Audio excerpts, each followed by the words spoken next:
Hello, BookTube. This is Weekly Reads. My reading week has been decidedly mixed.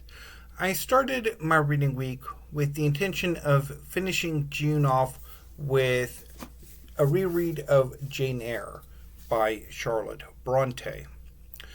So far in 2026, there have been three BookTube events associated with either Jane Eyre or the Bronte sisters in general.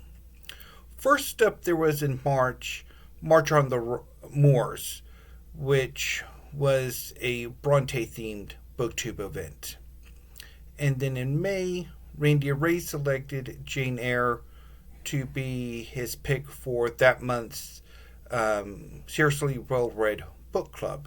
And in June, there was June Eyre. So I decided to finally get around to rereading Jane Eyre after about almost 20 years. Jane Eyre is about a woman named Jane Eyre who is recounting the early years of her life. She was orphaned as an infant and taken in by a maternal uncle who died shortly thereafter, and the rest of her early years were looked after by her aunt by marriage, who physically and emotionally abused a young Jane and encouraged her children to emotionally and physically abuse her, as well as turned a blind eye when the staff abused Jane as well. Eventually, Jane is sent to a charity school despite her aunt's wealth, and there her aunt does everything she can to sabotage Jane's time at the school. However, after the school is reformed, Jane begins to flourish and eventually becomes a teacher at the school. When she is 18, she decides that she wants to try something new, so she advertises her services as a governess and accepts a position at Thornfield Hall to teach a young French girl who is the ward of Mr. Rochester and may or may not be his illegitimate child. Eventually, after Jane meets Mr. Rochester, she falls in love with him and they have some verbal sparring. He then falls in love with her, and there are a ton of complications that they have to overcome before they can finally marry at the end. I first read Jane Eyre as for a class in graduate school. I have to say, I somehow, for the most part, in my education, managed to avoid the Victorians. And I really have never gravitated to the Victorians on my own. If I were to, I think, have a specific sort of gravitation, it would be more towards modern and contemporary literary fiction and when it comes to fiction, poetry, and drama, even as a student. But anyway, so I remember this book fondly, but saying that really doesn't mean much because whenever I have tried to reread something that I remember fondly from decades ago, it doesn't turn out. Anyway, so I got on the wrong foot with this reading attempt of Jane Eyre immediately. So the first 10 chapters or so are Jane as a 10-year-old girl. And she doesn't read like a 10-year-old girl. She reads very much like a mini adult. Now, that could be because this is a much older Jane telling her story and perhaps retroactively making her younger self more adult-like than she actually was. I don't know. But it doesn't quite work. It's kind of unbelievable. Also, throughout the novel, I really did not get on with Jane as narrator. The voice, the tone of the novel really put me off. So, on Sunday, after because I bailed at 13 chapters into the 13th chapter, I just couldn't take any more. So I decided to put Jane Eyre aside. I don't know if I will return to Jane Eyre for Victober or not. I really need to decide what I want to do about Victober. Whether I will try to read some more Victorian literature or just do something else. I will report back at the beginning of October what I decide to do.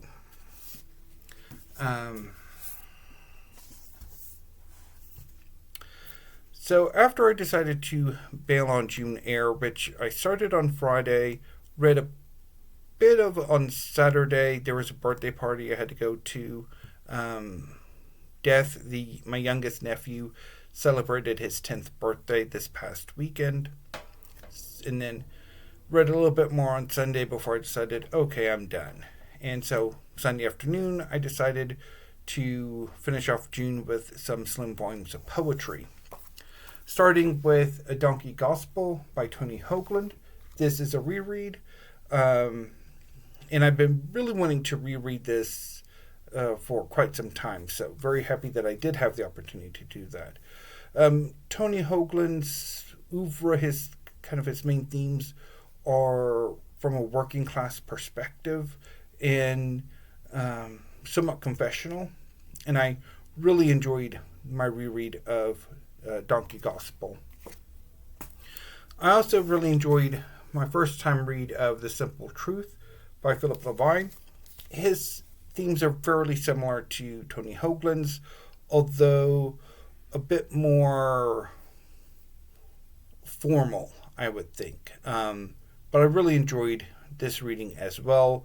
I just recently, for this yesterday's Poetry Thursday, read a poem from this collection.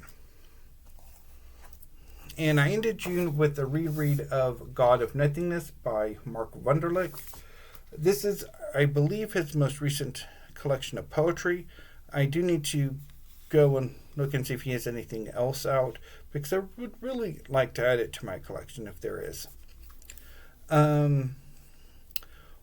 Wunderlich's poetry is both personal and confessional. There has a working class sensibility, rural sensibility at times, and this collection is really good. I really enjoyed my read of it. I did not particularly get on, I don't remember if it was this one or his third collection, all that well when I first read it, but this read was really good. So, moving on to July. Like I mentioned in my July reading plans video, I like to focus on American literature in the month of July. And so I decided to start July with some canonical works of American literature. They did not necessarily work out as well as I had hoped, although I did finish them, unlike Jane Eyre. So I started with The Country of the Pointed Firs by Sarah Orne Jewett. The Country of the Pointed Firs is about a writer in early middle age taking an extended summer vacation to a small fishing village in Maine called Dunnet Landing. There, the narrator makes acquaintance with various colorful characters in the village, including her landlady, who is an apothecary, something of a witch, although kind of a white, not necessarily a malicious witch, but a more benevolent witch. Who's named Mrs. Todd, Mrs. Todd's mother and brother, as well as some former sailors and a whole slew of an extended family. So the novel is largely a series of sketches of the colorful people of this village and their interactions with the narrator. The writing is dull, and I found this reread to be dull. I didn't enjoy it all that much, although I did like the theme of the sense of things aren't quite what they used to be, and for the worse. A lot of the characters that the narrator befriends are older than she is, and there's that sense of loss of things aren't what they used to be, and again, for the worse. That there isn't much hope for the future for younger generations, that they don't have quite the opportunities that they did or that they made. But for the most part, I didn't particularly care for this reread. It was quite a slog. I first read The Country at the Point of Furs in a American, I think it was a 19th century fiction class. That I think there were some short stories, but it was mostly novels. And I again remember The Country at the Point of Furs rather favorably, and I think I reread it once before, but I could be wrong about that. But this reread didn't quite work out for me. And I ended this reading week with The Awakening by Kate Chopin. This is a novel from about the same time as The Country of the Pointed Furs, so late 19th century.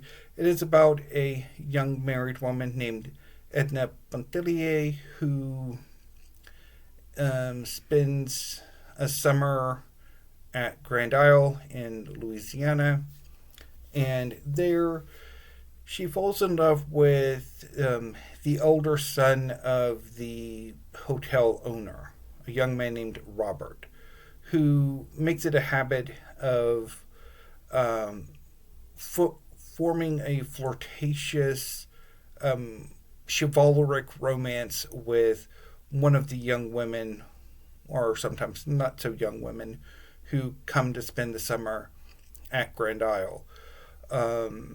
They could be young women, they could be widows, they could be married women. But these relationships are harmless until he meets Edna, and they do fall in love. And he, before the summer ends, he flees the island for Mexico, and gradually Edna begins to change. She becomes more assertive. She begins to loosen the shackles of societal expectations that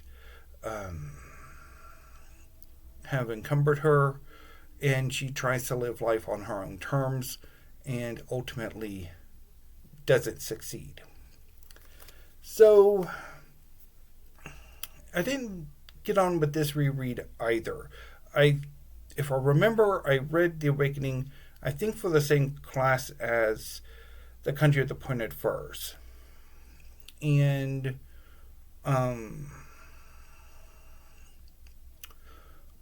yeah, I don't know necessarily if I remember it as fondly, but I didn't enjoy this reread either. I did like some of the themes of how of Edna sort of beginning to loosen the shackles of societal expectations, of realizing that she really isn't cut out for it. And also, as I was reading the novel, I was wondering if perhaps there's some foreshadowing for, because, I mean, of course, very often the appearance of mental illness was used as a societal control. And that thread is very much present in this novel.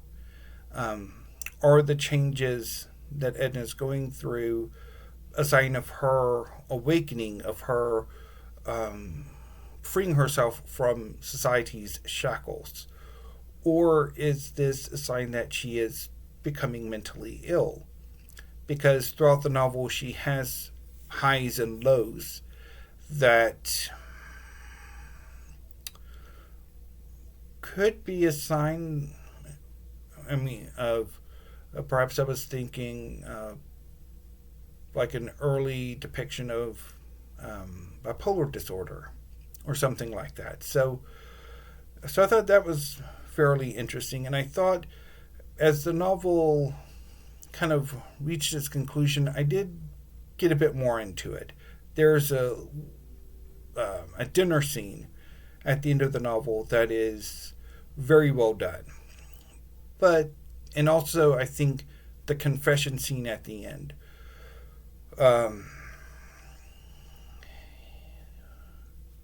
But I think ultimately how the novel ends is something of a cop-out. Now, whether that's because there was no choice but that ending, or the novel is one where it's the first of its kind, or one of the first of its kind, and so it's trying to find its way and doesn't quite stick the landing. I'm not entirely sure. Anyway, so that's what I read this past week. And I forgot to pull what I will be reading this week. So let me do that real quickly.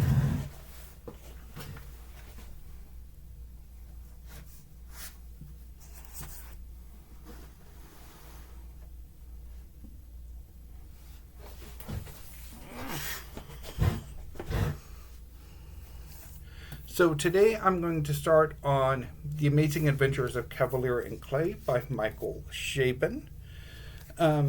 This novel is set in the 1940s through the 50s and is a love letter to early American superhero comics. The two cousins in this novel, Joe Kavalier and Sammy Clay, create a superhero together called The Escapist. So I'm really looking forward to having it out with this novel. I have some unfinished business with it. And after I finish The Amazing Adventures of Kavalier and Clay, I would like to read Someone by Alice McDermott, which is about a young woman throughout the course of the 20th century. And if I have some more time, I will select something else. Or if there are any bells, I will select something else as well. So that was my reading week. Next week, you should probably expect at least one, if not two, more than likely two book hauls. I'm hoping to do quite a number of tag videos, and I would love to do some discussion videos, but they never work out, so that don't be too surprised if you don't see any discussion videos. But anyway, BookTube, I will be back next week, so until then, thank you, have a great rest of your Friday, and have a great weekend.